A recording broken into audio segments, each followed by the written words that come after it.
আজ আমি আবার এসে গেছি আপনাদের সামনে আমার কবিতা ডালি নিয়ে। আজ আমি পাঠ করে শোনাবো আমার এক প্রিয় কবি কবি কুতুবুল আলমের লেখা একটি কবিতা। কবিতাটির নাম আমি দেখেছি বাংলার মুখ।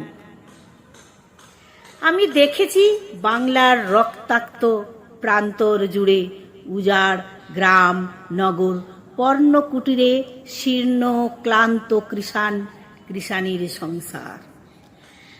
দিক থেকে দিগন্তে ছুটে দেখেছি অসংখ্য নর কঙ্কালের জীবন।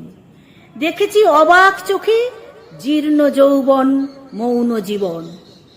দেখেছি তার জীবন প্রবাহে নিখাত অবসন্নতার ছায়া। আমি দেখেছি মলিন আলোর স্যাঁত সেতে উঠানে উলঙ্গ শিশুর চোখে একটুখানি মলিন হাসি।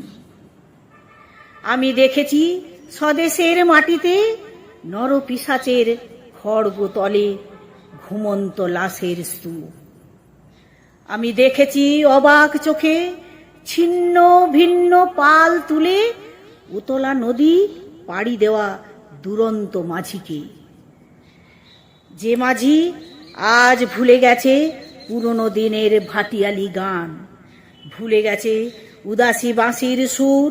আমি দেখেছি সেই বাংলার গৃহহীন নরনারী, পথেই যাদের ঘর বাড়ি, যারা পথের মলিন ধুলায় হারিয়েছে মুকুলিত স্বপ্ন সম্ভার। পথের ধুলায় মিশে গেছে যাদের যৌবনের সোনাঝরা দিনগুলো, ধূসরিত ধুলি মাখায় হারিয়েছে সব চাওয়া পাওয়ার আপন সত্তা। আমি দেখেছি এই বাংলায় আইনের কড়া শাসন জারি, দেনা আদায়ের দুরন্ত তাগিদ ছুড়ে মহাজন পেতেছে শোষণের উদাত্ত কালো হাত।